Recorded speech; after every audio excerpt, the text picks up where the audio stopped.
Our unemployment's been below the national average for the last 13 months, and we are overperforming the national average in areas related to tourism, included hotel demand, traveler spending, air travel capacity.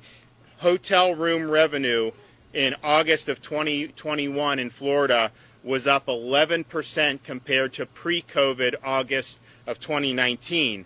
Now, the U.S. as a whole, for that comparison, declined 5%. So we're outpacing the nation big time there. Through September of 2021, we have over 80% higher vacation rental bookings than we did in 2019, again, pre-COVID. And then if you look forward over the next month and a half or so, we have bookings for vacation rentals that are 41% higher than what we had between October 8th and November 30th of 2019. Air capacity to Florida, 2% higher than 2019. The U.S. as a whole is down 18% compared to 2019.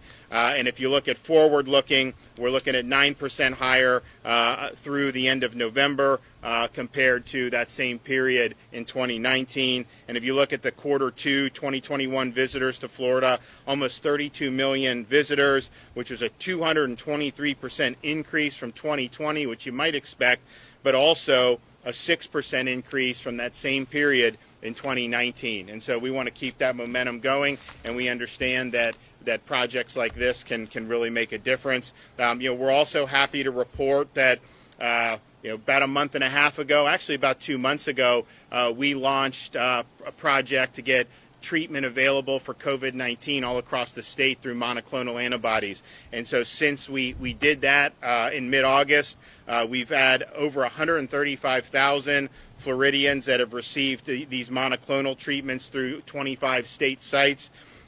We've had 55 consecutive days in decline of the 7-day average for hospital admissions. Admissions are down well over 80%.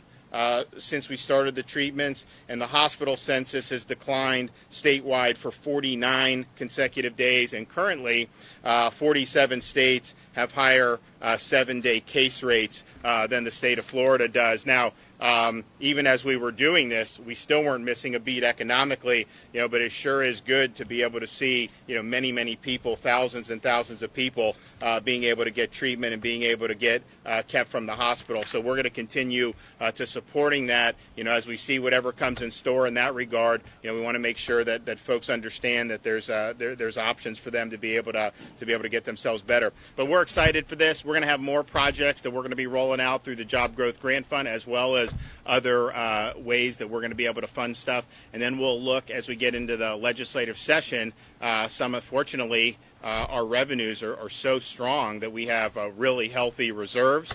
We're going to be able to continue to be fiscally prudent. We have the lowest per capita tax burden in the United States, but also be able to meet the needs of our state, particularly a growing state, and infrastructure is going to be a big part of that. Also, we're going to do more and more with job training, particularly vocational education. So we're excited. We think this is a great step, but we're going to be doing a lot more in the coming days and weeks.